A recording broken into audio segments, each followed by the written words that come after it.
Jaspreet Singh, attorney at law, New York and California. Immigration, deportation, defense, appeals, family law ਅਤੇ bankruptcy ਲਈ ਸੰਪਰਕ ਕਰੋ। More than 17 years of legal experience. Jaspreet Singh, attorney at law. ਸਤਿ ਸ਼੍ਰੀ ਅਕਾਲ ਜੀ ਸਾਰਿਆਂ ਨੂੰ। ਮੈਂ ਤੁਹਾਡਾ ਆਪਣਾ Jaspreet Singh attorney at law ਤੇ ਆਪਣਾ ਅੱਜ ਦਾ ਇਹ ਪ੍ਰੋਗਰਾਮ ਹੈ ਵੀਕਲੀ ਅਪਡੇਟਸ, ਜਿਹਦੇ ਵਿੱਚ ਕਿ ਆਪਾਂ ਅਮਰੀਕਾ ਦੀ ਇਮੀਗ੍ਰੇਸ਼ਨ ਬਾਰੇ ਗੱਲ ਕਰਦੇ ਹਾਂ, ਪਿਛਲੇ ਹਫਤੇ ਦੀਆਂ ਘਟਨਾਵਾਂ ਬਾਰੇ ਗੱਲ ਕਰਦੇ ਹਾਂ, ਉਹਦੇ ਨਾਲ ਤੁਹਾਡੇ ਜਿਹੜੇ ਸਵਾਲਾਂ ਦੇ ਜਵਾਬ ਉਹ ਵੀ ਦੇਣ ਦੀ ਕੋਸ਼ਿਸ਼ ਕਰਦੇ ਹਾਂ।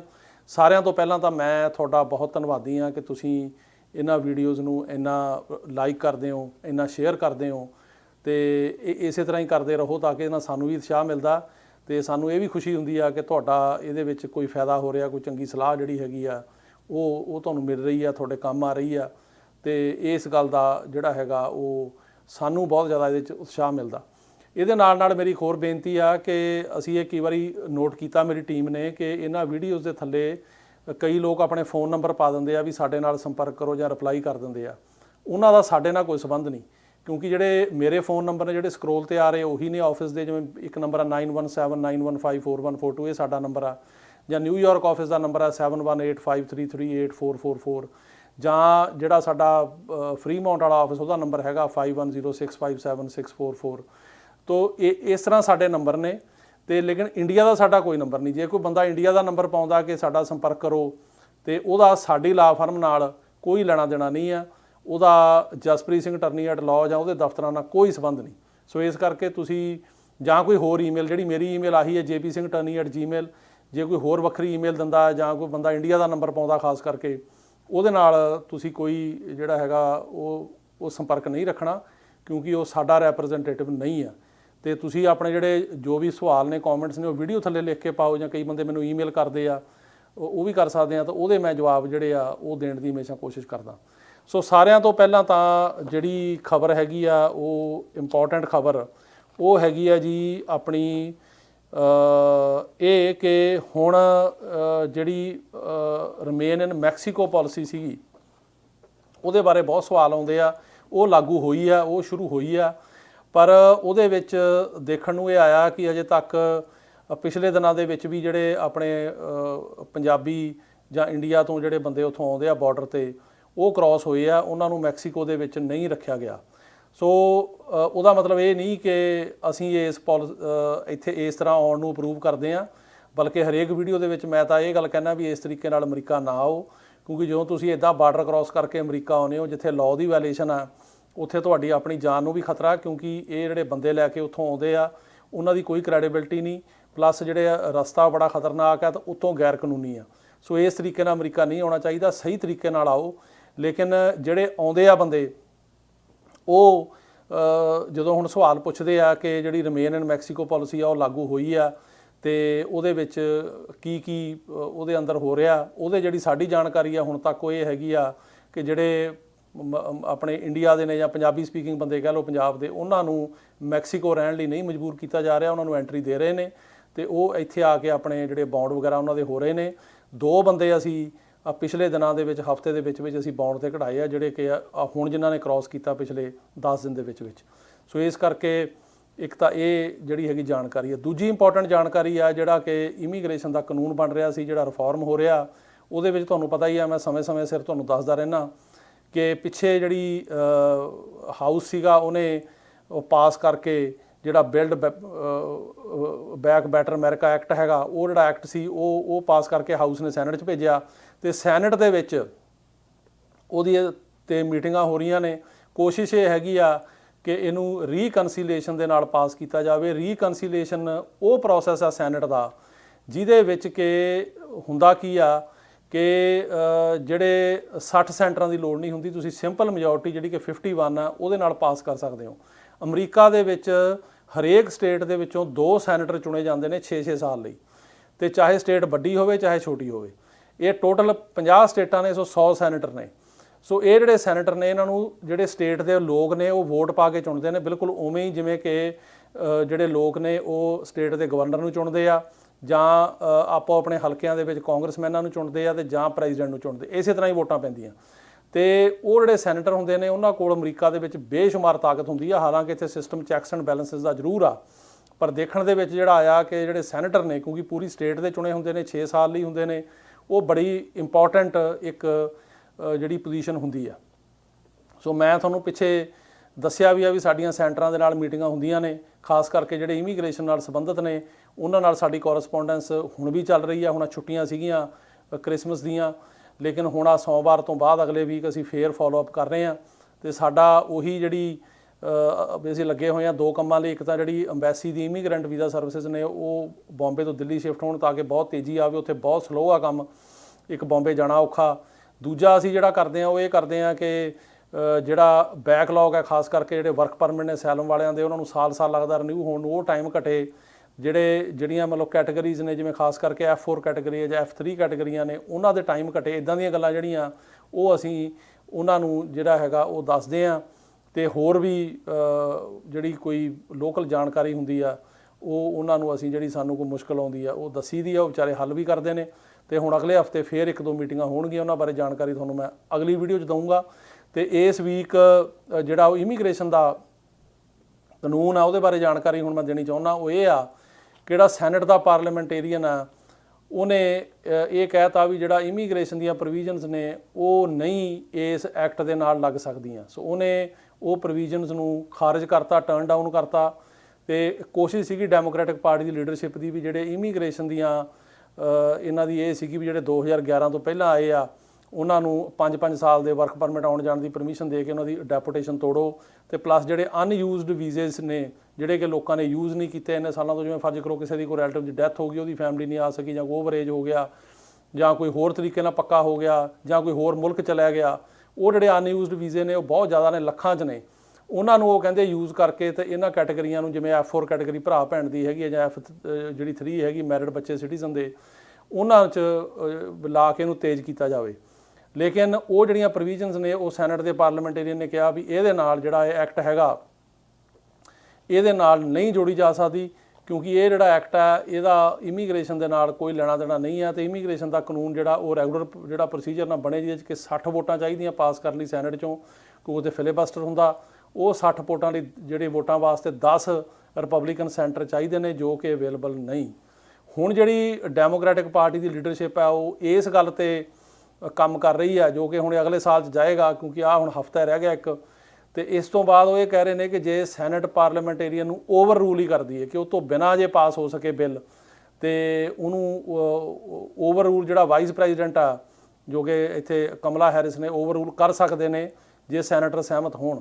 ਸੋ ਜਿਹੜੇ 1-2 ਸੈਨੇਟਰ ਸਹਿਮਤ ਨਹੀਂ ਇਸ ਗੱਲ ਨਾਲ, ਉਹਨਾਂ ਨੂੰ ਮਨਾਉਣ ਦੀ ਕੋਸ਼ਿਸ਼ ਕੀਤੀ ਜਾ ਰਹੀ ਆ। ਉਹਨੂੰ ਓਵਰ ਰੂਲ ਕਰਕੇ ਸਿੰਪਲ ਮੈਜੋਰਟੀ ਦੇ ਨਾਲ ਐਡ ਕਰਕੇ ਉਹ ਪਾਸ ਕੀਤਾ ਜਾ ਸਕਦਾ। ਇੱਕ ਬਰਡ ਰੂਲ ਹੈਗਾ ਜਿਹੜਾ ਕਿ ਕਹਿੰਦਾ ਕਿ ਉਹਨੂੰ ਤੁਸੀਂ ਓਵਰ ਰੂਲ ਨਹੀਂ ਕਰ ਸਕਦੇ, ਉਹ ਇਹ ਦੇਖੇਗਾ ਵੀ ਕਿਹੜੀ ਚੀਜ਼ ਠੀਕ ਆ ਕਿਹੜੀ ਨਹੀਂ। ਤੇ ਲੇਕਿਨ ਜਿਹੜੀ ਸੈਨੇਟ ਪਾਰਲੀਮੈਂਟੇਰੀਅਨ ਆ ਉਹਨੂੰ ਉਹ ਇਹ ਕੋਈ ਕੌਂਸਟੀਟਿਊਸ਼ਨਲ ਜਿਹੜੀ ਹੈਗੀ ਅਥਾਰਟੀ ਨਹੀਂ ਹੈਗੀ। ਇਹ ਤਾਂ ਇੱਕ ਬਣਾਇਆ ਗਿਆ ਪ੍ਰੋਸੀਜਰ ਹੈਗਾ ਜਿਹਨੂੰ ਕਿ ਬਰਡ ਰੂਲ ਕਹਿੰਦੇ ਆ। ਇੱਥੇ ਇੱਕ ਸੈਨੇਟਰ ਹੋਏ ਨੇ ਬਰਡ, ਉਹਨਾਂ ਨੇ ਇਹ ਜਿਹੜਾ ਸਾਰਾ ਸੀਗਾ ਉਸ ਟਾਈਮ 'ਤੇ ਬਣਿਆ ਸੀ ਇਹ। ਤੇ ਉਹ ਜਿਹੜਾ ਰੂਲ ਹੈ ਉਹਦੇ ਕਰਕੇ ਇਹ ਸਾਰਾ ਜਿਹੜਾ ਕੁਛ ਹੈਗਾ ਉਹ ਰੈਫਰ ਕੀਤਾ ਜਾਂਦਾ ਸੈਨੇਟ ਪਾਰਲੀਮੈਂਟੇਰੀਅਨ ਕੋਲ। ਉਹ ਇਹ ਦੇਖਦਾ ਕਿ ਜਾਂ ਉਹ ਦੇਖਦੀ ਆ ਕਿ ਕੀ ਇਹ ਜਿਹੜੇ ਹੈਗੀਆਂ ਪ੍ਰੋਵੀਜ਼ਨਸ ਜਾਂ ਕੀ ਇਹ ਜਿਹੜੀਆਂ ਗੱਲਾਂ ਐਡ ਕਰਨੀਆਂ ਨੇ, ਕੀ ਇਹ ਬਜਟ ਦੇ ਵਿੱਚ ਜਾਂ ਜਿਹੜਾ ਬਿੱਲ ਹੈਗਾ ਉਹਦੇ ਅਨੁਕੂਲ ਵੀ ਹੈਗੀਆਂ ਕਿ ਨਹੀਂ, ਜਾਂ ਇਹਨਾਂ ਦਾ ਕੋਈ ਸੰਬੰਧ ਜਾਂ ਲੈਣਾ ਦੇਣਾ ਉਸ ਬਿੱਲ ਨਾਲ ਹੈਗਾ ਕਿ ਨਹੀਂ ਹੈਗਾ, ਉਹ ਇਹ ਦੇਖਦੇ ਆ। ਲੇਕਿਨ ਇਹਦੇ ਵਿੱਚ ਬੇਸਿਕਲੀ ਜਿਹੜਾ ਹੁਣ ਬਰਡ ਰੂਲ ਆ ਉਹ ਇੱਥੇ ਰੁਕਾਵਟ ਬਣ ਰਿਹਾ। ਕਈ ਜਿਹੜੇ ਹੈਗੇ ਨੇ ਸੈਨੇਟਰ ਉਹ ਕਹਿੰਦੇ ਨੇ ਵੀ ਨਹੀਂ ਜੀ, ਸਾਨੂੰ ਜਿਹੜਾ ਪਾਰਲੀਮੈਂਟੇਰੀਅਨਾਂ ਨੂੰ ਓਵਰਰਾਈਡ ਨਹੀਂ ਕਰਨਾ ਚਾਹੀਦਾ, ਜੇ ਓਵਰਰਾਈਡ ਕਰਾਂਗੇ ਤਾਂ ਉਹ ਇੱਕ ਜਿਹੜੀ ਬੜੀ ਲੰਬੀ ਸੈਨੇਟ ਦੀ ਪਰੰਪਰਾ ਬਣੀ ਹੋਈ ਆ ਉਹਦੀ ਉਲੰਘਣਾ ਹੋਏਗੀ। ਤੇ ਲੇਕਿਨ ਵਿੱਚੋਂ ਕੁਝ ਇੱਦਾਂ ਦੇ ਵੀ ਹੈਗੇ ਜੋ ਕਿ ਮੈਜੋਰਿਟੀ ਆ, ਉਹ ਇਹ ਕਹਿ ਰਹੇ ਹੈਗੇ ਆ ਕਿ ਇਹਨੂੰ ਓਵਰ ਰੂਲ ਕਰਨਾ ਚਾਹੀਦਾ, ਕਿਉਂਕਿ ਜੇ ਅਸੀਂ ਇੱਦਾਂ ਇਮੀਗ੍ਰੇਸ਼ਨ ਦਾ ਬਿੱਲ ਪਾਸ ਨਾ ਕੀਤਾ ਇਹ ਕਦੇ ਹੋਣਾ ਹੀ ਨਹੀਂ। ਕਿਉਂਕਿ ਕਦੇ ਵੀ 60 ਸੈਨੇਟਰ ਜਿਹੜੇ ਨੇ ਉਹ ਇਮੀਗ੍ਰੇਸ਼ਨ 'ਤੇ ਸਹਿਮਤ ਨਹੀਂ ਹੋਣੇ। ਇਹੀ ਹਿਸਟਰੀ ਹੈ ਅਮਰੀਕਾ ਦੀ। ਇਹਦੇ ਵਿੱਚ ਇੰਨੇ ਸਾਲਾਂ ਦੇ ਵਿੱਚ ਇਹ ਦੇਖਿਆ ਗਿਆ ਵੀ ਇੰਨੀ ਮੈਜੋਰਟੀ ਜਿਹੜੀ ਆ ਉਹ ਇਮੀਗ੍ਰੇਸ਼ਨ ਵਰਗੀ ਜਿਹੜੀ ਹੁੰਦੀ ਲੈਜਿਸਲੇਸ਼ਨ ਉਹਦੇ ਵਿੱਚ ਕਦੇ ਨਹੀਂ ਆਉਂਦੀ। ਹਮੇਸ਼ਾ ਜਿਹੜੀ ਥੋੜ੍ਹੇ ਬੰਦੇ ਹੀ ਇਹਦੇ ਨਾਲ ਜਿਹੜੇ ਆ ਉਹ ਸਹਿਮਤ ਹੁੰਦੇ ਆ। ਸੋ ਹੁਣ ਦੇਖਾਂਗੇ ਅਗਲੇ ਸਾਲ ਦੇ ਵਿੱਚ ਕੀ ਹੁੰਦਾ। ਪਰ ਫਿਲਹਾਲ ਜਿਹੜੇ ਸੈਨੇਟ ਪਾਰਲੀਮੈਂਟੇਰੀਅਨ ਨੇ, ਐਲਿਜ਼ਬeth, ਉਹਨਾਂ ਨੇ ਇਹਨੂੰ ਟਰਨ ਡਾਊਨ ਕਰਤਾ। ਉਹਨਾਂ ਨੇ ਕਿਹਾ ਵੀ ਇਮੀਗ੍ਰੇਸ਼ਨ ਦੇ ਜਿਹੜੀਆਂ ਪ੍ਰੋਵੀਜ਼ਨਸ ਹੈਗੀਆਂ ਉਹ ਇਸ ਬਿੱਲ ਦੇ ਵਿੱਚ ਨਹੀਂ ਐਡ ਹੋ ਸਕਦੀਆਂ, ਤੇ ਹੁਣ ਆਉਣ ਵਾਲਾ ਸਮਾਂ ਦੱਸੇਗਾ ਵੀ ਇਹਦੇ 'ਚ ਕੀ ਹੁੰਦਾ। ਅਗਲੀ ਜਿਹੜੀ ਖਬਰ ਹੈਗੀ ਆ ਉਹ ਹੈਗੀ ਆ ਕਿ ਇਮੀਗ੍ਰੇਸ਼ਨ ਜੱਜਿਸ ਨੂੰ ਇੱਕ ਮੈਮੋ ਜਾਰੀ ਕੀਤਾ ਗਿਆ, ਮੈਮੋਰੈਂਡਮ EOIR ਦੇ ਡਾਇਰੈਕਟਰ ਡੇਵਿਡ ਨੀਲ ਦੁਆਰਾ।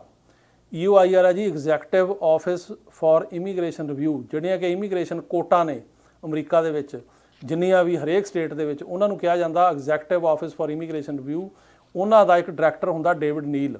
ਇਹਨਾਂ ਨੂੰ ਪਿੱਛੇ ਹੀ ਲਾਇਆ ਉਹਨੇ ਜਿਹੜਾ ਅਟਾਰਨੀ ਜਨਰਲ ਨੇ। ਇਹ ਅਟਾਰਨੀ ਜਨਰਲ ਜਿਹੜੇ ਨੇ ਗਾਰਲੈਂਡ ਉਹਦੇ ਅੰਡਰ ਹੁੰਦੇ ਨੇ, ਤੇ ਉਹਨਾਂ ਨੇ ਇਹ ਇੱਕ ਮੈਮੋ ਜਾਰੀ ਕੀਤਾ, ਤੇ ਇਹ ਮੈਮੋ ਹੈਗਾ based on attorney general decision in the matter of Cruz ਵੈਲਡੇਜ਼।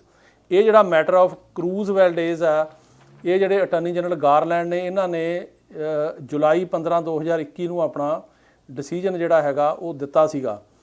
ਤੇ ਉਹਨਾਂ ਨੇ ਇਹ ਕਿਹਾ ਸੀ ਕਿ ਜਿਹੜਾ ਇਹ ਜਿਹੜੀ PD ਹੈਗੀ ਆ, ਜਿਹਨੂੰ ਅਸੀਂ ਕਹਿੰਦੇ ਆ ਪ੍ਰੋਸੀਕਿਊਟੋਰੀਅਲ ਡਿਸਕ੍ਰੈਸ਼ਨ, ਵੀ ਉਹ ਅਲਾਓ ਹੋਣੀ ਚਾਹੀਦੀ ਆ। ਵੀ ਜਿਹੜਾ ਐਡਮਿਨਿਸਟ੍ਰੇਟਿਵ ਕਲੋਜ਼ਰ ਆ ਕੇਸਾਂ ਦਾ, ਇਹ ਜ਼ਰੂਰੀ ਆ। ਤੇ ਇਹ ਜਿਹੜੇ ਕੇਸ ਇਦਾਂ ਦੇ ਹੁੰਦੇ ਨੇ ਜਿਨ੍ਹਾਂ ਨੂੰ ਕਿ ਤੁਸੀਂ ਐਡਮਿਨਿਸਟ੍ਰੇਟਿਵਲੀ ਬੰਦ ਕਰ ਸਕਦੇ ਹੋ, ਉਹਨਾਂ ਨੂੰ ਐਂਡ ਤੱਕ ਲਿਜਾ ਕੇ ਜਾਂ ਡੀਪੋਰਟੇਸ਼ਨ ਲਾਉਣ ਦਾ ਕੋਈ ਫਾਇਦਾ ਨਹੀਂ। ਇਸੇ ਸਿਲਸਿਲੇ ਦੇ ਵਿੱਚ ਜਿਹੜੇ EOIR ਦੇ ਡਾਇਰੈਕਟਰ ਨੇ ਡੇਵਿਡ ਨੀਲ, ਉਹਨਾਂ ਨੇ ਮੈਮੋਰੈਂਡਮ ਜਾਰੀ ਕੀਤਾ, ਤੇ ਉਹਨਾਂ ਨੇ ਇਹ ਕਿਹਾ ਕਿ ਜਿਹੜਾ ਐਡਮਿਨਿਸਟ੍ਰੇਟਿਵ ਕਲੋਜ਼ਰ ਆ, ਇਹ ਹੁਣ ਜਿਹੜੇ ਇਮੀਗ੍ਰੇਸ਼ਨ ਜੱਜ ਨੇ ਉਹਨਾਂ ਨੂੰ ਜਿਹੜੇ ਕੇਸਾਂ 'ਚ ਲੋੜ ਆ ਉਹਨਾਂ 'ਚ ਵੱਧ ਤੋਂ ਵੱਧ ਕਰਨਾ ਚਾਹੀਦਾ। ਉਹਨਾਂ ਨੇ ਕਿਹਾ administrative closure is a long standing and valuable tool for EOIR adjudicators that allows immigration judges to pause removal proceedings and temporarily remove a case from court's docket. Typically, cases are administratively closed so that a person can pursue a form of relief that is only available through US Citizenship and Immigration Services, such as visas for survivors of certain crimes and children who have been abused, abandoned, neglected. Administrative closure can also be used as a form of PD, indefinitely pausing removal proceedings in cases where the person is not an immigration enforcement priority. ਸੋ ਇਹਨਾਂ ਨੇ ਕਿਹਾ ਕਿ ਜਿਹੜੇ immigration ਜੱਜਿਸ ਨੇ ਉਹ ਜਿਹੜੇ ਕੇਸਾਂ ਦੇ ਵਿੱਚ ਲੋੜ ਆ ਜਾਂ ਜਿਹੜੇ ਕੇਸਾਂ ਦੇ ਵਿੱਚ ਇਹੋ ਜਿਹੇ ਬੰਦਿਆਂ ਦੇ ਕੇਸ ਨੇ ਉਹਨੂੰ ਬਹੁਤ ਸਾਲ ਹੋ ਗਏ ਇੱਥੇ ਰਹਿੰਦਿਆਂ ਨੂੰ, ਉਹਨਾਂ ਨੇ ਕੋਈ ਕ੍ਰਾਈਮ ਨਹੀਂ ਕੀਤਾ ਤੇ ਉਹ ਡਿਪੋਰਟ ਕਰਨ ਵਾਸਤੇ ਪ੍ਰਾਇਓਰਟੀ ਨਹੀਂ ਹੈਗੇ, ਉਹਨਾਂ ਦੇ ਵਿੱਚ ਜਿਹੜੀ PD ਆ ਉਹ ਦੇਣੀ ਚਾਹੀਦੀ ਆ ਤੇ ਜਿਹੜਾ ਉਹਨਾਂ ਕੇਸਾਂ ਨੂੰ ਐਡਮਿਨਿਸਟ੍ਰੇਟਿਵਲੀ ਕਲੋਜ਼ ਕਰਨਾ ਚਾਹੀਦਾ। ਸੋ ਇਹ ਇੱਕ ਬਹੁਤ ਵੱਡੀ ਇੰਪੋਰਟੈਂਟ ਖਬਰ ਆ, ਖਾਸ ਕਰਕੇ ਉਹਨਾਂ ਲਈ ਜਿਨ੍ਹਾਂ ਦੇ ਕੇਸ ਇਮੀਗ੍ਰੇਸ਼ਨ ਕੋਰਟਾਂ ਚੱਲਦੇ ਨੇ ਅੱਡ-ਅੱਡ ਸਟੇਟਾਂ 'ਚ, ਕਈਆਂ ਦੇ ਕੈਲੀਫੋਰਨੀਆ ਚੱਲਦੇ ਆ ਜਾਂ ਨਿਊਯਾਰਕ ਚੱਲਦੇ ਆ ਜਾਂ ਸ਼ਿਕਾਗੋ ਚੱਲਦੇ ਆ, ਨਿਊ ਜਰਸੀ ਚੱਲਦੇ ਆ, ਸਿਆਟਲ ਚੱਲਦੇ ਆ, ਹੋਰਾਂ ਸਟੇਟਾਂ ਚੱਲਦੇ ਆ। ਤੇ ਉਹਨਾਂ ਲਈ ਜਿਹੜੇ ਇਹਦੀ ਪ੍ਰੈਕਟਿਸ ਕਰਦੇ ਨੇ, ਜਿਵੇਂ ਹੁਣ ਅਸੀਂ ਜਿਵੇਂ ਮੈਂ ਮਤਲਬ ਇਹਨਾਂ ਕੋਰਟਾਂ 'ਚ ਵਕਾਲਤ ਕਰਦਾ, ਇਹ ਇੱਕ ਇੰਪੋਰਟੈਂਟ ਡਿਸੀਜਨ ਆ। ਕਿਉਂਕਿ ਪਿੱਛੇ ਜਿਹੜੇ ਖਾਸ ਕਰਕੇ ਸਰਕਾਰੀ ਵਕੀਲ ਸੀ, ਜੱਜ ਸੀ, ਉਹ ਕਲੀਅਰ ਨਹੀਂ ਸੀ ਕਿ ਅਸੀਂ ਕਿਹੜੇ ਕੇਸਾਂ ਦੇ ਵਿੱਚ PD ਦਈਏ, ਕਿਹੜੇ 'ਚ ਨਾ ਦਈਏ। ਪਰ ਹੁਣ ਆਹ ਜਿਹੜਾ ਮੈਮੋ ਆ ਗਿਆ ਨੇ ਕਲੀਅਰ ਕੱਟ ਕਿਹਾ ਕਿ ਜਿਹੜੇ ਕੇਸ ਦੇ ਵਿੱਚ ਵੀ ਤੁਹਾਨੂੰ ਲੱਗਦਾ ਕਿ ਇਹ ਬੰਦਾ ਡਿਪੋਰਟ ਨਹੀਂ ਕਰਨਾ ਜਾਂ ਇਹਦੇ ਖਿਲਾਫ ਕੋਈ ਇੱਦਾਂ ਸੀਰੀਅਸ ਜਿਹੜਾ ਕ੍ਰਿਮੀਨਲ ਕੇਸ ਜਾਂ ਇਹ ਕੋਈ ਥ੍ਰੈਟ ਨਹੀਂ ਹੈਗਾ ਅਮਰੀਕਨ ਸਿਕਿਉਰਿਟੀ ਨੂੰ, ਡਿਪੋਰਟ ਨਹੀਂ ਕਰਨਾ, ਉਹਨੂੰ ਤੁਸੀਂ PD ਦਿਓ। ਜਾਂ ਫਿਰ ਇੱਦਾਂ ਦੇ ਕੇਸ ਹੁੰਦੇ ਨੇ ਜੇ ਕੋਈ ਹੋਰ ਰਿਲੀਫ ਬੰਦੇ ਨੂੰ ਮਿਲ ਸਕਦਾ, ਜਿਵੇਂ ਕਿਸੇ ਨੇ US ਸਿਟੀਜ਼ਨ ਨਾਲ ਵਿਆਹ ਕਰ ਲਿਆ, ਉਹਦੀ ਲੀਗਲ ਐਂਟਰੀ ਆ, ਤੇ ਇੱਦਾਂ ਦੇ ਕੇਸ ਜਿਹੜੇ ਨੇ ਉਹ ਉਹਨਾਂ 'ਚ PD ਜਿਹੜੀ ਆ ਉਹ ਦਿੱਤੀ ਜਾ ਸਕਦੀ ਆ। ਤੇ ਇਹ ਇਹਨਾਂ ਨੇ ਇਹ ਮਤਲਬ ਕੇਸ ਜਿਹੜਾ ਹੈਗਾ ਇਹ ਮੈਮੋਰੈਂਡਮ ਦਿੱਤਾ। ਇਸ ਤੋਂ ਪਹਿਲਾਂ ਇਹਦੀ ਹਿਸਟਰੀ ਇਹ ਹੈਗੀ ਆ ਕਿ 2018 ਦੇ ਵਿੱਚ ਜਿਹੜੇ ਉਸ ਟਾਈਮ 'ਤੇ ਅਟਾਰਨੀ ਜਨਰਲ ਸੀਗੇ ਸੈਸ਼ਨਸ, ਉਹਨਾਂ ਨੇ ਇੱਕ ਡਿਸੀਜਨ ਦਿੱਤਾ ਸੀ, ਉਹਦਾ ਨਾਂ ਸੀਗਾ ਮੈਟਰ ਆਫ ਕੈਸਟਰੋ ਟਮ। ਇਹਦੇ ਵਿੱਚ ਉਹਨਾਂ ਨੇ ਕਿਹਾ ਸੀ ਕਿ ਜਿਹੜੇ ਇਮੀਗ੍ਰੇਸ਼ਨ ਜੱਜ ਨੇ ਉਹ ਜਿਹੜੇ ਐਡਮਿਨਿਸਟ੍ਰੇਟਿਵਲੀ ਕਲੋਜ਼ ਕਰਦੇ ਨੇ ਕੇਸ, ਇਹ ਨਹੀਂ ਕਰ ਸਕਦੇ। ਉਹਨੇ ਇਹਨੂੰ ਕਾਫੀ ਜਿਹੜਾ ਹੈਗਾ ਰਿਸਟ੍ਰਿਕਟ ਕਰਤਾ ਸੀਗਾ ਕਿ ਇਹ ਜਿਹੜੀ PD ਦੀ ਰਿਲੀਫ ਹੈ ਨਹੀਂ ਮਿਲਣੀ ਚਾਹੀਦੀ। ਉਹਨੂੰ ਓਵਰ ਰੂਲ ਕੀਤਾ ਜਿਹੜੇ ਹੁਣ ਦੇ ਅਟਾਰਨੀ ਜਨਰਲ ਨੇ ਗਾਰਲੈਂਡ, ਤੇ ਉਹਨਾਂ ਨੇ ਉਹਦੇ ਨਾਲ ਹੁਣ ਜਿਹੜਾ EOIR ਦੇ ਜੱਜਾਂ ਨੂੰ ਜਿਹੜਾ ਮੈਮੋਰੈਂਡਮ ਗਿਆ, ਉਹ ਵੀ ਇਹ ਗੱਲ ਫਰਮ ਕਰਦਾ ਕਿ ਜੱਜਾਂ ਕੋਲ ਹੁਣ ਪੂਰੀ ਅਥਾਰਟੀ ਆ ਕਿ ਉਹ ਜਿਹਨੂੰ ਚਾਹਣ ਉਹਨੂੰ ਇਹ PD ਦੇ ਸਕਦੇ ਆ, ਉਹਦਾ ਕੇਸ ਐਡਮਿਨਿਸਟ੍ਰੇਟਿਵਲੀ ਕਲੋਜ਼ ਕਰ ਸਕਦੇ ਆ। ਸੋ ਇਹ ਰੈਮਡੀ ਹੁਣ ਅਵੇਲੇਬਲ ਹੈ, ਖਾਸ ਕਰਕੇ ਉਹਨਾਂ ਕੇਸਾਂ ਦੇ ਵਿੱਚ ਜਿੱਥੇ ਕਿ ਕਿਸੇ ਬੰਦੇ ਦਾ ਕੋਈ ਕ੍ਰਿਮੀਨਲ ਰੈਕਡ ਨਹੀਂ, ਉਹ ਬੜੀ ਦੇਰ ਤੋਂ ਕੰਮ ਕਰ ਰਹੇ ਐਂਡ ਸੋ ਫੋਰਥ। ਬਾਕੀ ਇਹ ਵੀ ਮੈਂ ਇੱਥੇ ਜ਼ਿਕਰ ਕਰਨਾ ਚਾਹੁੰਦਾ ਕਿ ਇਮੀਗ੍ਰੇਸ਼ਨ ਕੋਰਟਾਂ ਦੇ ਵਿੱਚ ਕੇਸ ਪਾਸ ਹੁੰਦੇ ਆ। ਬੀਤੇ ਹਫਤੇ ਦੇ ਵਿੱਚ ਸਾਡੇ 3 ਕੇਸ ਪਾਸ ਹੋਏ ਆ ਛੁੱਟੀਆਂ ਤੋਂ ਪਹਿਲਾਂ, ਸੋ ਇਹਦੇ ਵਿੱਚ 2 ਕੇਸ ਕੈਲੀਫੋਰਨੀਆ 'ਚ ਪਾਸ ਹੋਏ, ਇੱਕ ਨਿਊਯਾਰਕ ਹੋਇਆ। ਸੋ ਕੇਸ ਪਾਸ ਹੋ ਰਹੇ ਨੇ ਤੇ ਜਿਹੜੇ ਬੰਦਿਆਂ ਦੇ ਕੋਲ ਰਿਕੁਆਇਰਡ ਡਾਕੂਮੈਂਟੇਸ਼ਨ ਹੈਗੀ ਆ ਉਹਨਾਂ ਦਾ ਕੇਸ ਅੱਛੀ ਤਰੀਕੇ ਨਾਲ ਪ੍ਰੈਜ਼ੈਂਟ ਹੋਇਆ, ਉਹਨਾਂ ਦੀ ਤਿਆਰੀ ਚੰਗੀ ਆ ਤੇ ਉਹਨਾਂ ਦਾ ਕਲੇਮ ਵੈਲਿਡ ਆ, ਉਹ ਜਿਹੇ ਜਿਹੜੇ ਕੇਸ ਨੇ ਪਾਸ ਹੁੰਦੇ ਨੇ।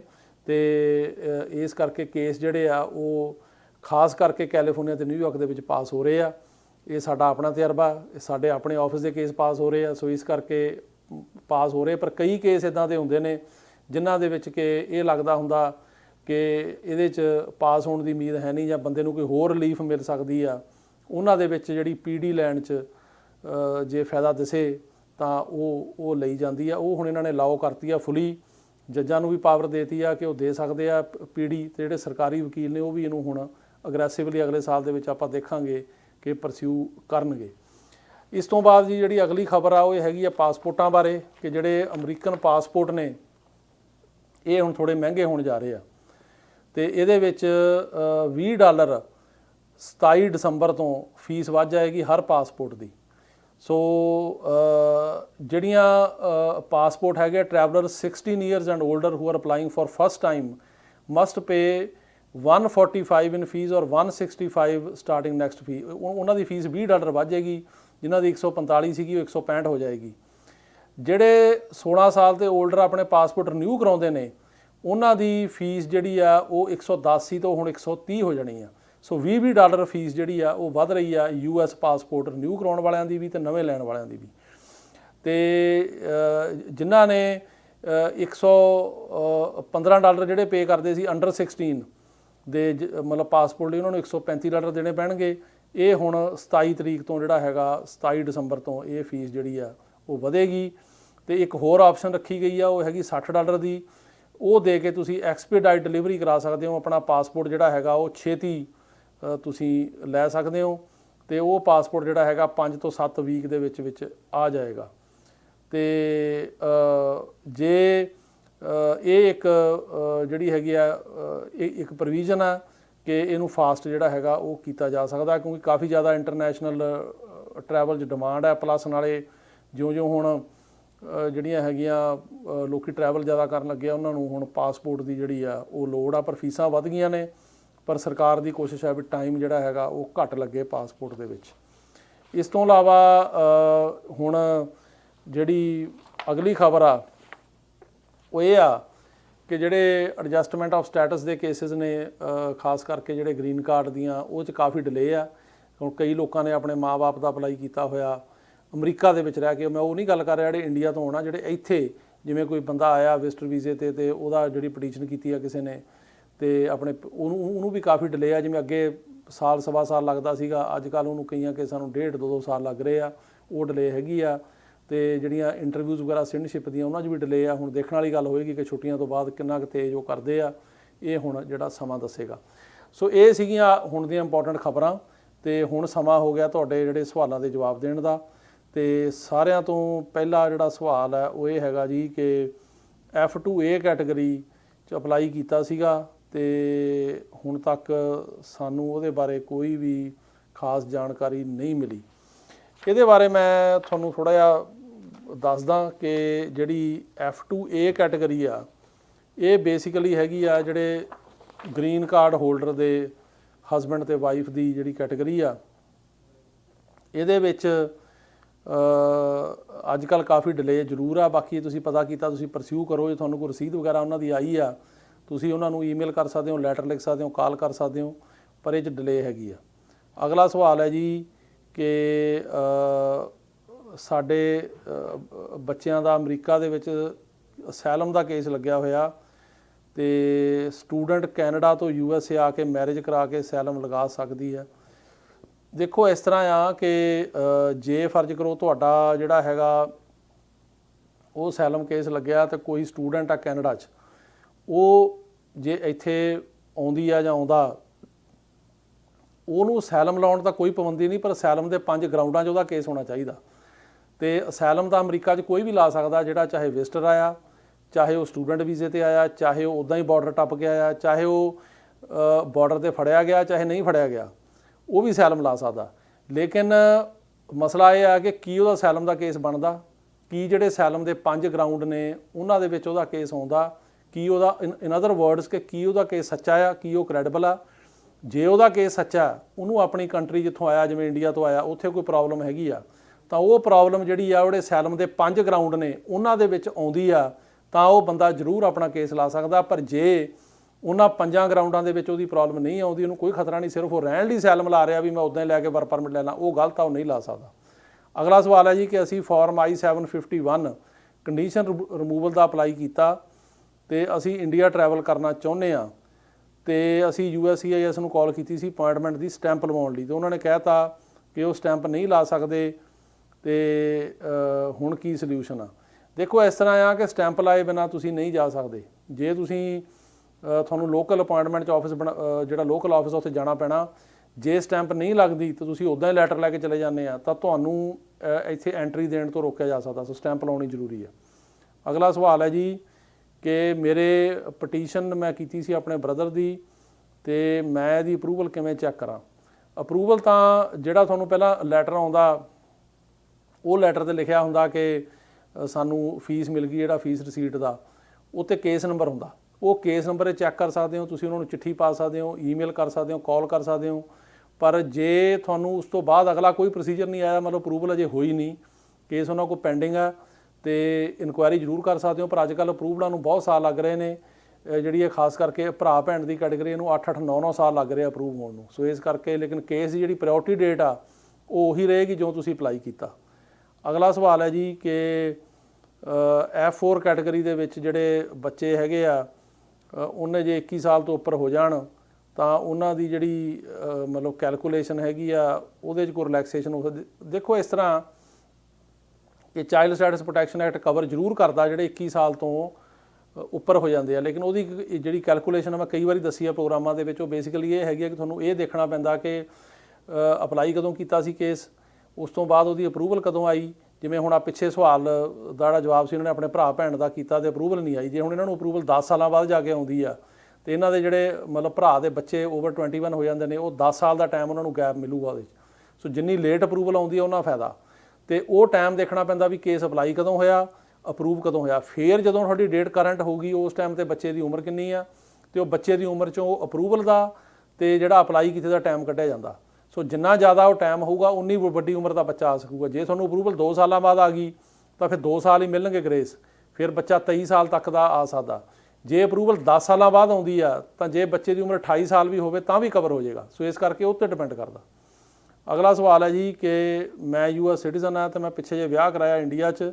ਮੇਰੀ ਫਿਆਂਸੀ ਜਿਹੜੀ ਹੈਗੀ ਆ ਉਹ ਹੌਸਪੀਟਲ 'ਚ ਕੰਮ ਕਰਦੀ ਐਜ਼ ਏ ਡਾਕਟਰ, ਅਤੇ ਮੈਂ ਅਪਲਾਈ ਨਹੀਂ ਕੀਤਾ, ਅਤੇ ਮੇਰਾ ਸਵਾਲ ਹੈ ਵੀ ਟੂਰਿਸਟ ਵੀਜ਼ੇ 'ਤੇ ਆ ਸਕਦੀ ਹੈ ਕਿ ਨਹੀਂ। ਦੇਖੋ ਇਸ ਤਰ੍ਹਾਂ ਆ ਕਿ ਤੁਸੀਂ ਜੇ ਵਿਆਹ ਕਰਕੇ ਅਪਲਾਈ ਨਹੀਂ ਕੀਤਾ ਅਤੇ ਟੂਰਿਸਟ ਵੀਜ਼ਾ ਅਪਲਾਈ ਕਰ ਸਕਦੇ ਨੇ। ਟੂਰਿਸਟ ਵੀਜ਼ਾ ਕੋਈ ਵੀ ਅਪਲਾਈ ਕਰ ਸਕਦਾ, ਪਰ ਉਹਦੇ ਵਿੱਚ ਖਾਨੇ ਹੁੰਦੇ ਨੇ ਕਿ ਤੁਹਾਡਾ ਕੋਈ ਜਿਹੜਾ ਹੈਗਾ ਹਸਬੈਂਡ ਜਾਂ ਵਾਈਫ ਸਿਟੀਜ਼ਨ ਤਾਂ ਨਹੀਂ, ਉਹ 'ਚ ਲਿਖਣਾ ਪਏਗਾ ਵੀ ਹਾਂ, ਉਹਦੇ ਕਰਕੇ ਹੋ ਸਕਦਾ ਵੀਜ਼ਾ ਨਾ ਦੇਣ। ਉਹ ਇਹ ਕਹਿਣ ਕਿ ਇਹਦੀ ਜਿਹੜੀ ਹਸਬੈਂਡ ਆ ਉਹ ਇਹਨੂੰ ਪਟੀਸ਼ਨ ਕਰੇ, ਪਰ ਵੀਜ਼ਾ ਤੁਸੀਂ ਅਪਲਾਈ ਕਰ ਸਕਦੇ ਹੋ। ਅਗਲਾ ਸਵਾਲ ਹੈ ਜੀ ਕਿ ਇਹ ਦੱਸੋ ਵੀ EAD ਦਾ ਵਰਕ ਪਰਮਿਟ ਦਾ ਪ੍ਰੋਸੈਸਿੰਗ ਟਾਈਮ ਕੀ ਆ। ਜਦੋਂ ਆਪਾਂ ਇਨੀਸ਼ੀਅਲ ਵਰਕ ਪਰਮਿਟ ਕਰਦੇ ਹਾਂ ਜੀ, ਇਨੀਸ਼ੀਅਲ ਹੁੰਦਾ ਸ਼ੁਰੂ ਦੇ ਵਿੱਚ ਵਰਕ ਪਰਮਿਟ, ਉਹਦਾ ਜਿਹੜਾ ਟਾਈਮ ਹੈ ਉਹ ਤਕਰੀਬਨ ਜਦੋਂ ਤੁਹਾਨੂੰ 6 ਮਹੀਨੇ ਹੋ ਜਾਂਦੇ ਨੇ ਕੇਸ ਅਪਲਾਈ ਕੀਤੇ ਨੂੰ, ਅਤੇ ਤੁਸੀਂ ASAP ਦੇ ਮੈਂਬਰ ਬਣ ਜਾਂਦੇ ਹੋ, ਤਾਂ ਤੁਸੀਂ 6 ਮਹੀਨੇ ਬਾਅਦ ਕਰ ਸਕਦੇ ਹੋ, ਅਦਰਵਾਈਜ਼ 1 ਸਾਲ ਬਾਅਦ ਕਰ ਸਕਦੇ ਹੋ। ਜਦੋਂ ਤੁਸੀਂ ਉਹ 6 ਮਹੀਨੇ ਬਾਅਦ ਕਰਦੇ ਹੋ ASAP ਦੇ ਮੈਂਬਰ ਬਣ ਕੇ, ਤਾਂ ਉਹਨੂੰ ਤਕਰੀਬਨ 2 ਮਹੀਨੇ ਲੱਗਦੇ, 1.5 ਤੋਂ 2 ਮਹੀਨੇ 'ਚ ਵਰਕ ਪਰਮਿਟ ਆਉਂਦਾ। ਜਿਹੜਾ ਹੈਗਾ ਰਿਨੂਅਲ, ਕਿ ਕਿਸੇ ਨੂੰ ਮਿਲਿਆ ਹੋਇਆ ਵਰਕ ਪਰਮਿਟ 2 ਸਾਲ ਦਾ ਅਤੇ ਮੁੜ ਕੇ ਦੁਬਾਰਾ ਉਹਨੇ ਰਿਨਿਊ ਕਰਾਉਣਾ, ਉਹਨੂੰ ਅੱਜ ਕੱਲ੍ਹ ਲੱਗ ਰਿਹਾ 1 ਸਾਲ 12 ਤੋਂ 13 ਮਹੀਨੇ।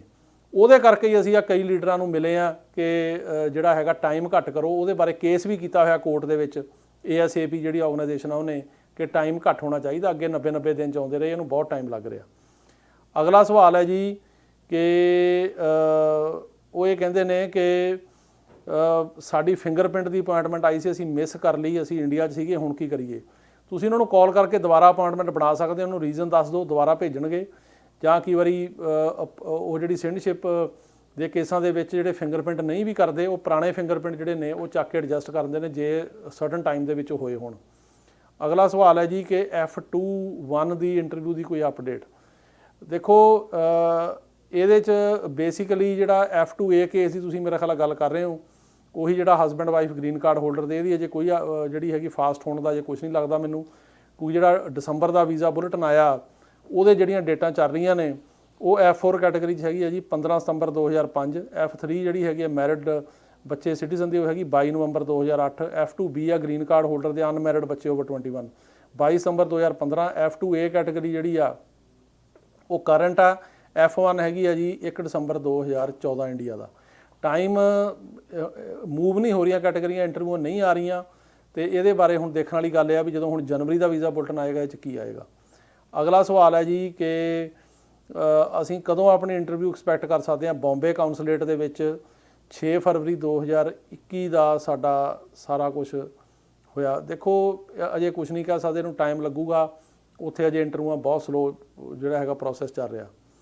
ਅਗਲਾ ਸਵਾਲ ਹੈ ਜੀ ਕਿ 2 ਸਾਲ ਤੋਂ ਉੱਤੇ ਹੋ ਗਏ ਗ੍ਰੀਨ ਕਾਰਡ ਦਾ ਅਪਲਾਈ ਕੀਤਾ ਸੀਗਾ ਤੇ ਉਹਨਾਂ ਨੇ ਕੋਈ ਅਜੇ ਮੈਡੀਕਲ ਰਿਪੋਰਟ ਵਗੈਰਾ ਨਹੀਂ ਮੰਗੀ, ਤੇ ਹੋਰ ਕੋਈ ਲੈਟਰ ਵੀ ਨਹੀਂ USCIS ਤੋਂ ਆਇਆ, ਕਿੰਨਾ ਟਾਈਮ ਲੱਗੂਗਾ। ਇਹ ਡਿਪੈਂਡ ਕਰਦਾ ਹੈ ਤੁਸੀਂ ਕਿਹੜੀ ਕੈਟਾਗਰੀ 'ਚ ਅਪਲਾਈ ਕੀਤਾ।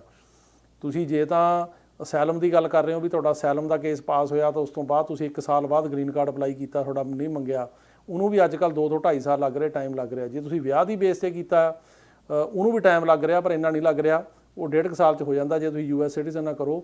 ਤੇ ਮੈਡੀਕਲ ਜਿਹੜਾ ਰਿਪੋਰਟ ਆਮ ਤੌਰ 'ਤੇ ਜਦੋਂ ਅਪਲਾਈ ਕਰਦੇ ਨਾਲ ਹੀ ਭੇਜਣੀ ਚਾਹੀਦੀ ਆ, ਪਰ ਜੇ ਨਾਲ ਨਹੀਂ ਭੇਜੀ ਤਾਂ ਉਹ RFE ਜਿਹੜੀ ਹੁੰਦੀ ਰਿਕੁਐਸਟ ਫॉर ਐਵੀਡੈਂਸ ਕਰਕੇ ਮੰਗ ਲੈਂਦੇ ਆ, ਤੇ ਉਹਦੇ ਵਿੱਚੋਂ ਆ ਜਾਂਦੀ ਆ, ਪਰ ਤੁਹਾਨੂੰ ਵੇਟ ਕਰਨੀ ਪੈਣੀ ਆ। ਤੁਸੀਂ ਪਤਾ ਵੀ ਕਰ ਸਕਦੇ ਹੋ ਉਹਨਾਂ ਕੋਲੋਂ ਕਾਲ ਕਰਕੇ, ਜਾਂ ਤੁਹਾਡੇ ਕਿਸੇ ਵਕੀਲ ਨੇ ਅਪਲਾਈ ਕੀਤਾ ਤਾਂ ਉਹ ਪਤਾ ਕਰ ਸਕਦਾ। ਅਗਲਾ ਸਵਾਲ ਹੈ ਜੀ, ਮੈਂ ਆਪਣੇ ਭਰਾ ਦਾ ਅਪਲਾਈ ਕੀਤਾ ਜੀ 2005 'ਚ, ਤੇ ਇੰਟਰਵਿਊ ਲੋਕਡਾਊਨ ਹੋ ਗਿਆ, ਉਹ 'ਚ ਇੰਟਰਵਿਊ ਜਿਹੜੀ ਸੀਗੀ ਉਹ ਕੈਂਸਲ ਹੋ ਗਈ, ਤੇ ਹੁਣ ਕਦੋਂ ਆਊਗੀ। 2005 ਸਤੰਬਰ ਚੱਲ ਰਿਹਾ ਜੀ ਅਜੇ, ਪਰ ਸਤੰਬਰ ਦਾ ਮਤਲਬ ਇਹ ਨਹੀਂ ਵੀ ਜਿਹਨਾਂ ਸਤੰਬਰ ਤੋਂ ਪਹਿਲਾਂ ਸੀਗੇ ਉਹਨਾਂ ਦੀਆਂ ਇੰਟਰਵਿਊ ਆ ਗਈਆਂ, ਜਿਵੇਂ ਜੂਨ ਜੁਲਾਈ ਮਈ ਉਹਨਾਂ ਦੀਆਂ ਇੰਟਰਵਿਊ ਅਜੇ ਤੱਕ ਨਹੀਂ ਆਈਆਂ। ਸੋ ਇਸ ਕਰਕੇ ਅਜੇ ਇਹਦੇ ਬਾਰੇ ਆਪਾਂ ਕੁਝ ਨਹੀਂ ਕਹਿ ਸਕਦੇ ਕਿ ਕਦੋਂ ਆ। F4 ਕੈਟਾਗਰੀ ਜਿਹੜੀ ਆ ਉਹਦੇ 'ਚ 2007 ਦੇ ਵਿੱਚ ਉਹ ਕਹਿੰਦੇ ਮੇਰਾ ਕੇਸ ਅਪਰੂਵ ਹੋਇਆ, ਤੇ ਕਿੰਨਾ ਟਾਈਮ ਹੋਰ ਲੱਗ ਰਿਹਾ। F4 ਕੈਟਾਗਰੀ ਚੱਲ ਰਿਹਾ ਜੀ 15 ਸਤੰਬਰ 2005 ਦੇ। ਜੇ 2007 ਦਾ ਕੇਸ ਹੈ ਇਹਨੂੰ ਘੱਟੋ ਘੱਟ ਅਜੇ ਇਸ ਹਿਸਾਬ ਨਾਲ 1.5 ਤੋਂ 2 ਸਾਲ ਲੱਗਣਗੇ, ਜੇ ਸਪੀਡ ਇੱਦਾਂ ਸਲੋ ਰਹੀ ਜ਼ਿਆਦਾ ਵੀ ਲੱਗ ਸਕਦੇ ਆ। ਅਗਲਾ ਸਵਾਲ ਹੈ ਜੀ ਕਿ ਜਿਹੜਾ ਕੋਈ ਬਿਜ਼ਨਸ ਵੀਜ਼ੇ 'ਤੇ ਆਉਂਦਾ ਉਹ ਇੱਥੇ ਸੈਲਮ ਲਾ ਸਕਦਾ। ਮੈਂ ਦੱਸ ਕੇ ਹਟਿਆ ਜੀ, ਸੈਲਮ ਕੋਈ ਵੀ ਲਾ ਸਕਦਾ, ਜਿਹੜਾ ਇੱਥੇ ਬਿਜ਼ਨਸ ਵੀਜ਼ੇ 'ਤੇ ਆਉਂਦਾ, ਵਿਜ਼ਟਰ ਵੀਜ਼ੇ 'ਤੇ ਆਉਂਦਾ, L1 'ਤੇ ਆਉਂਦਾ, H1 'ਤੇ ਆਉਂਦਾ, ਜਾਂ ਉੱਦਾਂ ਹੀ ਬਾਰਡਰ ਕ੍ਰੋਸ ਕਰਕੇ ਆਉਂਦਾ, ਕਿਵੇਂ ਵੀ ਆਉਂਦਾ ਉਹ ਸੈਲਮ ਲਾ ਸਕਦਾ। ਸੈਲਮ ਕੋਈ ਵੀ ਲਾ ਸਕਦਾ, ਲੇਕਿਨ ਉਹਦਾ ਕੇਸ ਵੈਲਿਡ ਹੋਣਾ ਚਾਹੀਦਾ। ਜਿਹੜੇ ਸੈਲਮ ਦੇ 5 ਗਰਾਊਂਡ ਨੇ ਉਹਨਾਂ ਦੇ ਵਿੱਚ ਉਹਦਾ ਕੇਸ ਆਉਂਦਾ ਹੋਵੇ, ਉਹਨੂੰ ਉਹ ਆਪਣੀ ਕੰਟਰੀ ਦੇ ਵਿੱਚ ਪਰਸੀਕਿਊਸ਼ਨ ਹੋਈ ਹੋਵੇ, ਕੁੱਟਮਾਰ ਹੋਈ ਹੋਵੇ, ਉਹ ਤੰਗ ਹੋਇਆ ਹੋਵੇ, ਤੇ ਉਹ ਅਸੈਲਮ ਲਾ ਸਕਦਾ। ਲੇਕਿਨ ਜੇ ਉਹਨੂੰ ਹੋਇਆ ਹੀ ਕੁਝ ਨਹੀਂ, ਉਹਨੇ ਸਿਰਫ ਰਹਿਣ ਲਈ ਜਾਂ ਵਰਕ ਪਰਮਿਟ ਹੀ ਲਾਉਣਾ, ਉਹ ਗਲਤ ਗੱਲ ਆ, ਉਹ ਨਹੀਂ ਲਾਉਣਾ ਚਾਹੀਦਾ। ਅਸੀਂ ਉਹ ਰਿਕਮੈਂਡ ਨਹੀਂ ਕਰਦੇ ਵੀ ਜਿਹੜੇ ਬੰਦੇ ਨੂੰ ਮਤਲਬ ਕੁਝ ਨਹੀਂ ਹੋਇਆ, ਉਹਦਾ ਕਲੇਮ ਉਹ 5 ਗਰਾਊਂਡਾਂ 'ਚ ਨਹੀਂ ਆਉਂਦਾ, ਉਹ ਅਸੈਲਮ ਲਾਵੇ, ਉਹਨੂੰ ਅਸੈਲਮ ਬਿਲਕੁਲ ਨਹੀਂ ਲਾਉਣਾ ਚਾਹੀਦਾ। ਅਗਲਾ ਸਵਾਲ ਹੈ ਜੀ ਕਿ ਸਾਡਾ F3 ਕੇਸ ਜਿਹੜਾ 15 ਨਵੰਬਰ 2008 ਨੂੰ ਅਪਲਾਈ ਕੀਤਾ ਸੀ, ਡਾਕੂਮੈਂਟ ਸਾਰੇ ਜਨਵਰੀ 21 ਨੂੰ ਕੁਆਲੀਫਾਈਡ ਹੋ ਗਏ, 60 ਦਿਨ ਵਾਲੀ ਲੈਟਰ 3 ਵਾਰੀ ਆ ਗਈ, ਹੋਰ ਕਿੰਨਾ ਟਾਈਮ ਲੱਗੂਗਾ। ਜੇ ਇਹ ਜਿਹੜੀ 60 ਦਿਨ ਵਾਲੀ ਲੈਟਰ ਹੈ 3 ਵਾਰੀ ਆ ਗਈ ਆ, ਇਹਨੂੰ ਟਾਈਮ ਲੱਗੂਗਾ ਜੀ। ਇਹ ਲੈਟਰ ਜਿਹੜੀ ਹੈਗੀ ਆ ਅਜੇ ਉਹ ਬਾਰ-ਬਾਰ ਜਨਰੇਟ ਹੋ ਰਹੀ ਆ, ਉਹ ਕਰ ਰਹੇ ਨੇ, ਤੇ ਇਹਨੂੰ ਟਾਈਮ ਲੱਗ ਸਕਦਾ, ਤੇ ਇਹ ਹੋ ਸਕਦਾ ਵੀ ਇਹਨੂੰ ਹੋਰ ਜਿਹੜੇ ਹੈਗੇ ਆ 15-20 ਦਿਨ ਲੱਗ ਜਾਣ, ਮਹੀਨਾ ਲੱਗ ਜਾਵੇ, 2-3 ਮਹੀਨੇ ਵੀ ਲੱਗ ਸਕਦੇ। ਇਹਦੇ ਬਾਰੇ ਕੁਝ ਨਹੀਂ ਕਹਿ ਸਕਦੇ। ਜਨਵਰੀ 'ਚ ਪਤਾ ਲੱਗੂ ਕਿੰਨਾ ਕੁ ਤੇਜ਼ ਹੁੰਦਾ, ਤੁਹਾਨੂੰ ਵੇਟ ਹੀ ਕਰਨੀ ਪੈਣੀ ਆ। ਤੇ ਅਗਲਾ ਸਵਾਲ ਹੈ ਜੀ ਕਿ ਅਸਾਈਲੀ ਜਿਹੜਾ ਹੈਗਾ without green card travel document 'ਤੇ ਟਰੈਵਲ ਕਰ ਸਕਦਾ। ਜੇ ਟਰੈਵਲ ਡਾਕੂਮੈਂਟ ਅਸੈਲਮ ਦਾ ਕੇਸ ਪਾਸ ਹੋ ਗਿਆ ਕਿਸੇ ਦਾ, ਉਹਨੂੰ ਮਿਲ ਗਿਆ, ਤਾਂ ਉਹ ਆਪਣੀ ਕੰਟਰੀ ਉੱਤੇ ਨਹੀਂ ਜਾ ਸਕਦਾ, ਜਿਹੜੀ ਕੰਟਰੀ ਤੋਂ ਅਸੈਲਮ ਲਿਆ ਉਹਨੇ, ਬਾਕੀ ਥਾਵਾਂ 'ਤੇ ਜਾ ਸਕਦਾ, ਤੇ ਉਹਦੇ 'ਚ ਕੋਈ ਰੁਕਾਵਟ ਨਹੀਂ ਹੈਗੀ, ਉਹਦੇ ਜਾ ਕੇ ਉਹ ਆ ਸਕਦਾ। ਅਗਲਾ ਸਵਾਲ ਹੈ ਜੀ ਕਿ ਇਹ ਦੱਸੋ ਕਿ ਟੂਰਿਸਟ ਵੀਜ਼ੇ ਬਾਰੇ ਇੰਟਰਵਿਊਜ਼ ਹੁਣ ਸ਼ੁਰੂ ਹੋਈਆਂ। ਟੂਰਿਸਟ ਵੀਜ਼ੇ ਬਾਰੇ ਇੰਟਰਵਿਊ ਸ਼ੁਰੂ ਤਾਂ ਹੋ ਗਈਆਂ, ਪਰ ਇੰਟਰਵਿਊ ਦੀ ਡੇਟ ਨਹੀਂ ਮੈਸੀ ਦੇ ਰਹੀ। ਡੇਟਾਂ ਬਹੁਤ ਮੁਸ਼ਕਿਲ ਮਿਲ ਰਹੀਆਂ ਨੇ, ਲੇਕਿਨ ਅਪਲਾਈ ਜ਼ਰੂਰ ਹੋ ਰਿਹਾ, ਸਟਾਰਟ ਹੋ ਗਿਆ, ਪਰ ਇੰਟਰਵਿਊ ਦੀਆਂ ਡੇਟਸ ਅਜੇ ਅਵੇਲੇਬਲ ਨਹੀਂ ਹੈ। ਅਗਲਾ ਸਵਾਲ ਹੈ ਜੀ ਕਿ ਨੈਚੁਰਲਾਈਜੇਸ਼ਨ ਇੰਟਰਵਿਊ 2021 'ਚ ਕਦੋਂ ਤੱਕ ਆਊਗੀ। ਮੈਂ ਅਕਤੂਬਰ 20 'ਚ ਅਪਲਾਈ ਕੀਤਾ ਸੀਗਾ, ਇੰਟਰਵਿਊ ਨਹੀਂ ਆਈ। ਅੱਜ ਕੱਲ੍ਹ 12 ਤੋਂ 13 ਮਹੀਨੇ ਲੱਗ ਰਹੇ ਆ, ਸੋ ਤੁਹਾਡੀ ਇੰਟਰਵਿਊ ਆਉਣੀ ਚਾਹੀਦੀ ਹੈ। ਜੇ ਨਹੀਂ ਆਈ ਤਾਂ ਹੋ ਸਕਦਾ ਅਗਲੇ ਮਹੀਨੇ ਜਾਂ ਜਨਵਰੀ ਫਰਵਰੀ ਤੱਕ ਆਵੇ, ਪਰ ਤੁਹਾਨੂੰ ਪਤਾ ਕਰਨਾ ਚਾਹੀਦਾ ਇਹਦੇ ਬਾਰੇ। ਅਗਲਾ ਸਵਾਲ ਹੈ ਜੀ ਕਿ ਮੇਰਾ F4 ਜਿਹੜਾ ਕੇਸ ਆ ਮਾਰਚ 2003 'ਚ ਡਾਕੂਮੈਂਟ ਕੁਆਲੀਫਾਈਡ ਹੋ ਗਿਆ ਸੀ, ਤੇ ਇੰਟਰਵਿਊ ਕਦ ਤੱਕ ਆ ਜੂਗੀ। ਇਹ ਤਾਂ ਤੁਸੀਂ ਤਾਂ ਬਹੁਤ ਤੁਹਾਡਾ ਕੇਸ ਪਿੱਛੇ, ਇਹ ਤਾਂ ਹੁਣ 2005 ਚੱਲ ਰਿਹਾ, ਜੇ ਅਜੇ ਤੱਕ 3 ਦੀ ਇੰਟਰਵਿਊ ਨਹੀਂ ਆਈ ਤਾਂ ਤੁਸੀਂ ਪਤਾ ਕਰੋ ਕਿਤੇ ਕੋਈ ਉਹਨਾਂ ਨੇ ਚੀਜ਼ਾਂ ਤੁਹਾਡੇ ਤੋਂ ਨਾ ਮੰਗੀਆਂ ਹੋਣ ਜਿਹੜੇ ਤੁਸੀਂ ਉਹਨਾਂ ਨੂੰ ਪੂਰੀਆਂ ਨਹੀਂ ਕੀਤੀਆਂ। ਇਹ ਤੁਹਾਨੂੰ ਪਤਾ ਕਰਨਾ ਚਾਹੀਦਾ, ਇੰਟਰਵਿਊ ਆਉਣੀ ਚਾਹੀਦੀ ਆ। ਅਗਲਾ ਸਵਾਲ ਹੈ ਜੀ ਕਿ ਉਹ ਸੈਰੇਮਨੀ ਮੇਰੀ ਕਦੋਂ ਆਏਗੀ? ਮੈਂ ਸਿਟੀਜ਼ਨ ਦਾ ਜਿਹੜਾ ਟੈਸਟ ਆ ਉਹ ਪਾਸ ਕਰ ਲਿਆ ਸੀ December 1, 2021 ਨੂੰ। ਇਹਨੂੰ ਅੱਜ ਕੱਲ੍ਹ ਡਿਪੈਂਡ ਕਰਦਾ ਜੀ, ਕਈ ਥਾਵਾਂ ਤਾਂ 2 ਤੋਂ 3 ਹਫ਼ਤੇ 'ਚ ਆ ਜਾਂਦੀ ਆ, ਕਈ ਥਾਵਾਂ 'ਤੇ 1.5 ਮਹੀਨਾ ਲੱਗ ਰਿਹਾ। ਸੋ ਤੁਸੀਂ ਉਹਨਾਂ ਤੋਂ ਪਤਾ ਕਰੋ ਫੋਨ ਕਰਕੇ, ਤੇ ਆਉਣੀ ਚਾਹੀਦੀ ਆ। ਕਈ ਜਗ੍ਹਾ ਤਾਂ ਮੈਂ ਇਹ ਵੀ ਦੇਖਿਆ ਵੀ ਉਸੇ ਦਿਨ ਹੀ ਚੁਕਾਉਂਦੇ ਆ, ਜਿਵੇਂ ਇੱਥੇ ਫ੍ਰਿਜ਼ਨੋ ਦੇ ਵਿੱਚ ਮੈਂ ਕਈ ਡੇਟਾਂ 'ਤੇ ਗਿਆ ਸਿਟੀਜ਼ਨ ਦੇ, ਜਦੋਂ ਉਹ ਪਾਸ ਹੋਏ ਉਹਨਾਂ ਨੂੰ ਉਸੇ ਦਿਨ ਹੀ ਉਹ ਸਕੈਜੂਲ ਕਰ ਦਿੰਦੇ ਨੇ, ਸੇਮ ਡੇ। ਉਹ ਕਈਆਂ ਨੂੰ ਕਹਿੰਦੇ ਵੀ ਤੁਹਾਨੂੰ ਅਸੀਂ ਜੇ ਕੋਈ ਹੋਰ ਚੀਜ਼ ਚਾਹੀਦੀ ਹੁੰਦੀ ਆ ਵੀ ਬਾਅਦ 'ਚ ਭੇਜਾਂਗੇ ਲੈਟਰ, ਉਹਨੂੰ ਟਾਈਮ ਲੱਗ ਰਿਹਾ ਅੱਜ ਕੱਲ੍ਹ। ਸੋ ਐਨੀਵੇਅਰ ਬਿਟਵੀਨ 2 ਹਫ਼ਤੇ ਤੋਂ ਲੈ ਕੇ 1.5 ਮਹੀਨਾ ਲੱਗ ਸਕਦਾ। ਅਗਲਾ ਸਵਾਲ ਹੈ ਜੀ ਕਿ ਜੇ ਕਿਸੇ ਕੋਲ ਅਸਾਈਲਮ ਕੇਸ ਕਿਸੇ ਦਾ ਪੈਂਡਿੰਗ ਆ, EB-5 ਅਪਲਾਈ ਕਰ ਸਕਦਾ? ਦੇਖੋ, ਅਸਾਈਲਮ ਕੇਸ ਜੇ ਪੈਂਡਿੰਗ ਆ ਉਹਦਾ ਉਹਨੇ ਓਵਰਸਟੇ ਕੀਤਾ ਤਾਂ EB-5 ਨਹੀਂ ਕਰ ਸਕਦਾ, ਕਿਉਂਕਿ EB-5 ਲਈ ਤੁਹਾਡੀ ਜਿਹੜੀ ਐਂਟਰੀ ਆ, ਜਿਹੜੀ ਤੁਹਾਨੂੰ ਵੀਜ਼ਾ ਮਿਲਿਆ, ਜਿਵੇਂ ਵਿਜ਼ਟਰ ਵੀਜ਼ਾ ਮਿਲਿਆ, ਉਹਦੇ 'ਚ ਐਂਟਰੀ ਵੈਲਿਡ ਚਾਹੀਦੀ ਹੈ, ਐਂਟਰੀ ਖਤਮ ਨਹੀਂ ਹੋਣੀ ਚਾਹੀਦੀ। ਜੇ ਤੁਸੀਂ ਉੱਦਾਂ ਹੀ ਬਾਰਡਰ ਕ੍ਰੋਸ ਕਰਕੇ ਜਾਂ ਕੈਂਪ 'ਚੋਂ ਆਏ ਹੋ ਤਾਂ ਤੁਸੀਂ ਉਹ ਜੇ ਅਪਲਾਈ ਕਰੋਗੇ ਤੁਹਾਨੂੰ ਇੰਡੀਆ ਜਾਣਾ ਪਊ ਜਾਂ ਆਪਣੀ ਕੰਟਰੀ ਜਾਣਾ ਪਊ ਵਾਪਸ, ਉੱਥੇ ਤੁਹਾਡੇ 'ਤੇ ਬਾਹਰ ਲੱਗ ਸਕਦੀ ਆ। ਸੋ ਇਸ ਕਰਕੇ EB-5 ਇਹ ਸੂਰਤ ਦੇ ਵਿੱਚ ਨਹੀਂ ਹੋ ਸਕਦਾ। ਉਹਦੇ ਵਾਸਤੇ ਵਿਜ਼ਟਰ ਵੀਜ਼ੇ ਦੀ ਜਿਹੜੀ ਐਂਟਰੀ 6 ਮਹੀਨੇ ਦੀ ਉਹ ਵੈਲਿਡ ਚਾਹੀਦੀ ਆ। F4 ਕੈਟਾਗਰੀ ਦਾ ਕੇਸ 2006 'ਚ ਅਪਲਾਈ ਕੀਤਾ ਸੀਗਾ, ਕਹਿੰਦੇ ਕਿੰਨਾ ਟਾਈਮ ਲੱਗੂਗਾ? December 2006 'ਚ ਅਪਲਾਈ ਕੀਤਾ F4 ਦਾ ਕੇਸ, ਤੇ ਇਹਨੂੰ ਟਾਈਮ ਲੱਗੂਗਾ ਜੀ ਅਜੇ 15 ਸਤੰਬਰ 2005 ਚੱਲ ਰਿਹਾ। ਤੇ ਅਗਲਾ ਸਵਾਲ ਹੈ ਜੀ ਕਿ ਉਹ ਕਹਿੰਦੇ ਮੇਰੇ ਕੋਲ ਦੁਬਈ ਦਾ ਟਰੱਕ ਡਰਾਈਵਰ ਦਾ ਲਾਇਸੈਂਸ ਹੈ, 5 ਸਾਲ ਦਾ ਐਕਸਪੀਰੀਅੰਸ ਹੈ, ਕੀ ਮੈਂ ਅਮਰੀਕਾ ਦਾ ਵੀਜ਼ਾ ਅਪਲਾਈ ਕਰ ਸਕਦਾ? ਅਮਰੀਕਾ ਦਾ ਇਹੋ ਜਿਹਾ ਕੋਈ ਵੀਜ਼ਾ ਨਹੀਂ ਜੀ ਹੈਗਾ ਜਿਹੜਾ ਕਿ ਤੁਹਾਨੂੰ ਦੁਬਈ ਦੇ ਟਰੱਕ ਡਰਾਈਵਰ ਦੇ ਲਾਇਸੈਂਸ ਦੇ ਬੇਸ 'ਤੇ ਇੱਥੇ ਕੰਮ ਕਰਨ ਦੀ ਪਰਮਿਸ਼ਨ ਦੇਵੇ ਅਮਰੀਕਾ ਦੇ ਵਿੱਚ। ਸੋ ਤੁਸੀਂ ਵਿਜ਼ਟਰ ਵੀਜ਼ੇ 'ਤੇ ਇੱਥੇ ਆ ਸਕਦੇ ਹੋ, ਪਰ ਉੱਥੇ ਤੁਸੀਂ ਕੰਮ ਨਹੀਂ ਕਰ ਸਕਦੇ। ਸੋ ਇਸ ਕਰਕੇ ਤੁਹਾਨੂੰ ਉਨੀ ਦੇਰ ਵਾਸਤੇ ਤੁਹਾਨੂੰ ਕੰਮ ਤੁਸੀਂ ਮਤਲਬ ਵਿਜ਼ਿਟ ਕਰਕੇ ਵਾਪਸ ਜਾਣਾ ਪਊਗਾ, ਪਰ ਇਹਦੀ ਬੇਸ 'ਤੇ ਕੰਮ ਦਾ ਇੱਥੇ ਜਿਹੜਾ ਪਰਮਿਸ਼ਨ ਹੈ ਉਹ ਨਹੀਂ ਮਿਲਣੀ।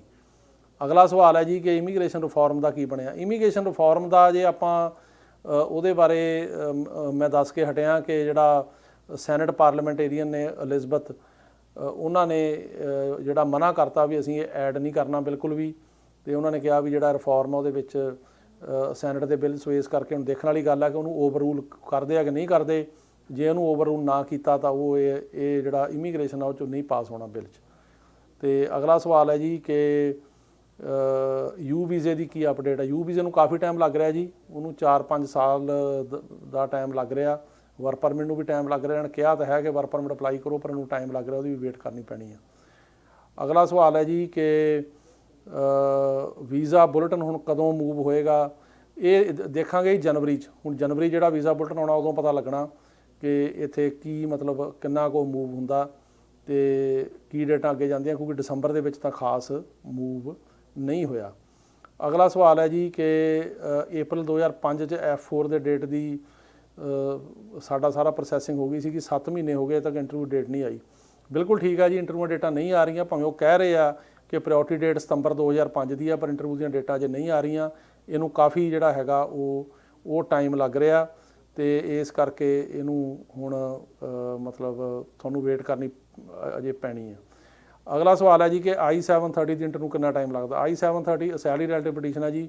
ਜਦੋਂ ਕਿਸੇ ਦਾ ਕੇਸ ਪਾਸ ਹੋ ਜਾਂਦਾ ਆਪਣੇ ਬੱਚਿਆਂ ਦਾ ਅਪਲਾਈ ਕਰਦਾ, ਇਹਨੂੰ ਵੀ ਅੱਜ ਕੱਲ੍ਹ 2.5 ਸਾਲ ਤੋਂ ਉੱਪਰ ਦਾ ਟਾਈਮ ਜਿਹੜਾ ਹੈਗਾ ਉਹ ਲੱਗ ਰਿਹਾ। ਕਾਫੀ ਡਿਲੇ ਇਹਦੇ ਵਿੱਚ ਵੀ ਹੈਗੀ ਆ ਜੀ।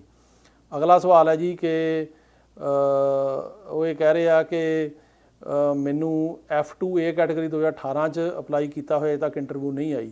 F2A ਕੈਟਾਗਰੀ ਉਹੀ ਜਿਹੜੀ ਗ੍ਰੀਨ ਕਾਰਡ ਹੋਲਡਰ ਦੇ ਹਸਬੈਂਡ ਵਾਈਫ ਦੀ ਕੈਟਾਗਰੀ ਆ, ਅਜੇ ਇੰਟਰਵਿਊ ਨਹੀਂ ਆਈ। ਇਹਨੂੰ ਟਾਈਮ ਕਾਫੀ ਲੱਗ ਰਿਹਾ, ਇੰਟਰਵਿਊਆਂ ਵੈਸੇ ਹੀ ਨਹੀਂ ਆ ਰਹੀਆਂ, ਕਾਫੀ ਸਲੋ ਆ।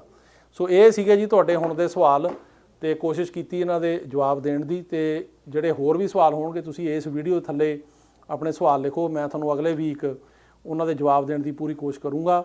ਇਹਦੇ ਨਾਲ ਹੀ ਹੁਣ ਸਮਾਂ ਆ ਗਿਆ ਤੁਹਾਡੇ ਤੋਂ ਆਗਿਆ ਲੈਣ ਦਾ। ਬਹੁਤ ਧੰਨਵਾਦ। ਸਤਿ ਸ਼੍ਰੀ ਅਕਾਲ ਜੀ। Jaspreet Singh, attorney at law, New York and California. Immigration, deportation, defense, appeals, family law ਅਤੇ bankruptcy ਲਈ ਸੰਪਰਕ ਕਰੋ। More than 17 years of legal experience. Jaspreet Singh, attorney at law.